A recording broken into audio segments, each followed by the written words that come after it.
E aí, seja muito bem-vindo ao meu canal. Estamos aqui hoje para mais uma resenha dos livros da Bíblia e o livro de hoje é o livro de Miqueias. Se você caiu aqui de paraquedas, não sabe do que eu tô falando, nós temos aqui um quadro no canal que é o Resenha dos Livros da Bíblia. Dá uma procuradinha ali na playlist ou então clica no card aqui em cima que lá tem todos os livros da Bíblia de Gênesis até agora, Miqueias. E aí, semana que vem entraremos no Novo Testamento, enfim! Estamos chegando aí no Novo Testamento, então espero vocês acompanhando os vídeos aqui semanalmente no canal. Miqueias é um livro do Antigo Testamento que faz parte aí da divisão dos profetas menores. Ele é um livro com 7 capítulos e conta a história, na verdade a profecia de Miqueias. Miqueias nasceu numa pequena cidade de Judá, que a gente chama de Reino do Sul, e ele profetizou contra os pecados do povo de Israel. Ele viveu no século 8 a.C., junto aí, contemporâneo com Oséias, com Isaías, com Amós, e ele, assim como a maioria dos outros profetas, ele traz uma mensagem de, primeiramente, de condenação do pecado, condenação da corrupção e depois de salvação. Então é aquela mensagem do castigo de Deus que viria, porém depois disso viria aí um tempo de salvação. E também, obviamente, ele fala acerca do Salvador que virá de Belém, né? Então ele já aponta para Jesus Cristo que veio séculos depois. No capítulo 1 do livro de Miqueias, ele já começa falando ali do julgamento, da condenação dos pecados do povo de Samaria e de Jerusalém. E aí Miqueias vai e apresenta Deus, E ele fala que ele convoca o povo todo para estar ali e ouvir o que Deus tem para dizer. E ele diz que Deus, do seu templo, do seu alto templo nos céus, vai falar para o povo e que ele vai descer do lugar onde mora, vai caminhar sobre as montanhas, que as montanhas vão se desfazendo conforme ele pisa, como uma cera que se derrete no fogo. Os vales vão se abrir no meio, como se uma enchente os cortasse. E ele diz que isso tudo vai acontecer porque o povo pecou contra o Senhor. E ele diz, quem é o culpado disso tudo? Quem é o culpado da revolta de Israel? É Samaria. E quem é responsável por haver templos pagãos? É o povo de Jerusalém. Então ali ele vai e condena o pecado do povo e fala contra o pecado e a forma de vida, que o povo de Israel ali, de Samaria e de Jerusalém, estava vivendo ali naquela época. E aí o Senhor diz, eu, o Senhor, farei da cidade de Samaria um campo de ruínas. Toda a cidade vai rolar monte abaixo, vai deixar só ali a base das casas aparecendo. E diz que todas as imagens serão destruídas e que tudo que foi comprado com o dinheiro conseguido através dos templos pagãos será queimado. E aí tudo destruído. E então o profeta diz que por esse motivo ele chora e grita de dor. E que em sinal de tristeza ele anda descalço e nu, uivando como uma raposa, gritando de dor como um avestruz, porque ele vê que os ferimentos das pessoas da cidade de Samaria não podem mais ser fechados.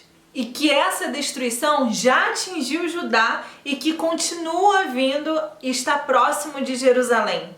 E aí o profeta apresenta aí uma lista de cidades que serão devastadas aí com essa destruição que está a caminho. Nem todas as cidades antigas podem ser identificadas, algumas cidades têm um nome diferente e que alguns historiadores não conseguiram identificar, mas sabe-se que são cidades antigas e dali daquele entorno ali de Jerusalém.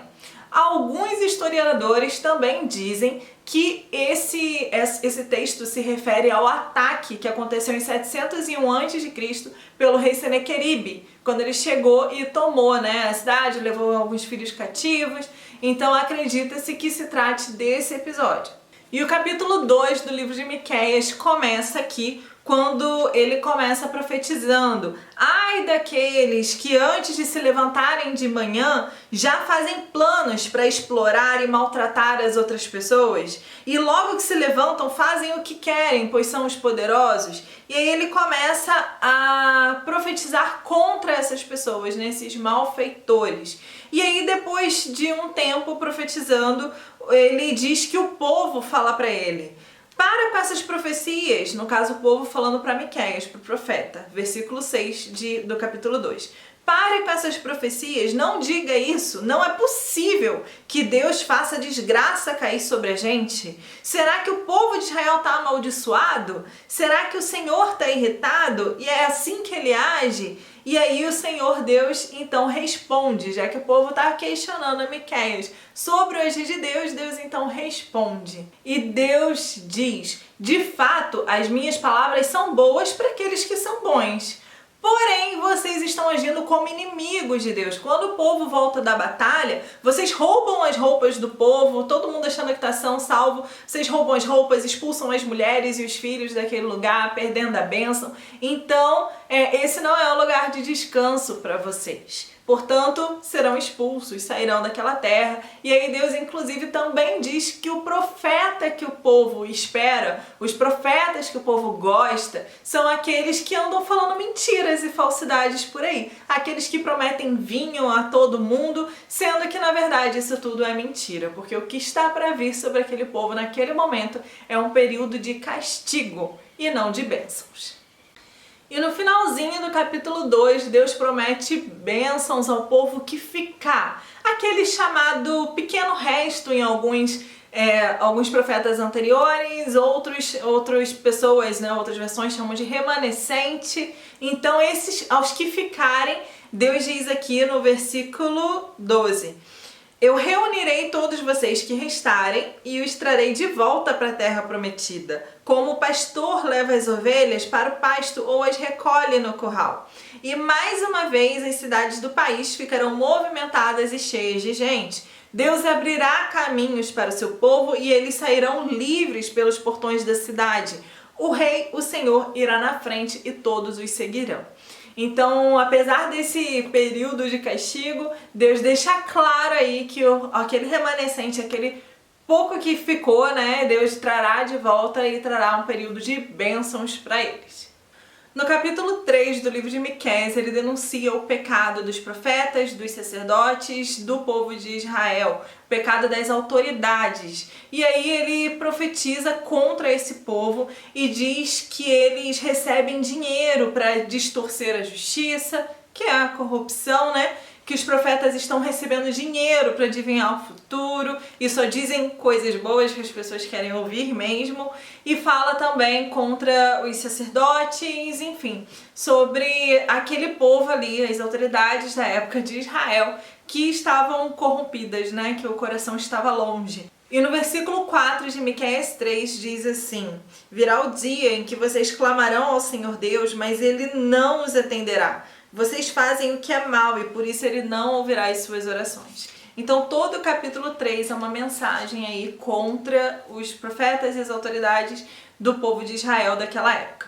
Ao contrário do capítulo 3, o capítulo 4 agora traz uma mensagem de esperança, uma mensagem de bênção, promessas de Deus para o povo de Israel, para Jerusalém. Então o capítulo 4 inteiro são 13 versículos, enquanto o 3 são 12, Então 12 de destruição e a gente tem 13 de bênçãos aqui no capítulo 4. E o versículo que eu marquei na minha Bíblia, porque eu achei lindo, é o versículo 8 de Miqueias 4, que diz assim: e Jerusalém, o lugar de onde eu, como pastor de ovelhas, olho e cuido do meu povo, voltará a ser a capital do país, a cidade mais importante de Israel. Abrindo um parênteses aqui, eu tenho um vídeo que eu fiz com uma amiga que já foi a Jerusalém 2 vezes. Eu vou deixar o card aqui em cima. É uma entrevista, a gente conversa sobre a cidade, é bem legal. Meu sonho de vida é ir para Jerusalém, é pisar naquela terra e, obviamente, quando eu for, vou mostrar tudo aqui para vocês. Voltando ao livro de Miqueias, estamos agora no capítulo 5. E no capítulo 5, Deus promete um rei a Israel. Logo no versículo 2, ele diz que esse rei sairá de Belém, que é uma das menores cidades de Judá, e logo em seguida, nos versículos seguintes, ele fala que esse rei virá em paz. Eu vou ler aqui o versículo 4, que diz assim: O rei virá e será o pastor do seu povo, governando-o com a força que o Senhor lhe dá e em nome do Senhor, o seu glorioso Deus. O seu povo viverá em segurança, pois o seu poder alcançará os lugares mais distantes do mundo e ele trará a paz. No capítulo 6, Deus é convidado a assumir ali o papel de um promotor em um tribunal, em um julgamento mesmo. Então Deus está lá com as montanhas como testemunha e ele é convidado ali para falar sobre os pecados do povo de Israel. E aí ele fala sobre tudo que vem acontecendo e Deus diz que o que ele realmente quer não são as ofertas e sacrifícios, e sim obediência, amor pelas pessoas e uma vida correta diante dele. O capítulo 7, que é o último capítulo do livro de Miqueias, ele fala ali lamentando o pecado do povo. Ele se coloca como Jerusalém, fala em nome da cidade, lamentando o pecado do povo. E depois disso, ele coloca sua confiança em Deus e o povo confessa o seu pecado, tendo aí a confiança de que Deus vai derrotar os seus inimigos. E então o profeta anuncia que a cidade será restaurada. No finalzinho do capítulo, a partir do versículo 14, temos aí uma oração de Miqueias pedindo a Deus que cuide do povo. E aí eu vou ler aqui para vocês os últimos versículos do livro de Miqueias, que é Miqueias 7, versículos 18 a 20, na oração de Miqueias, que ele diz o seguinte: Ó Deus, não há outro Deus como tu, pois perdoas os pecados e as maldades daqueles do teu povo que ficaram vivos. Tu não continuas irado para sempre, mas tens prazer em nos mostrar sempre o seu amor. Novamente terás compaixão de nós, acabarás com as nossas maldades e jogarás os nossos pecados no fundo do mar. Como prometeste antigamente aos nossos antepassados, tu serás fiel e mostrarás o teu amor a nós, os descendentes de Abraão e de Jacó.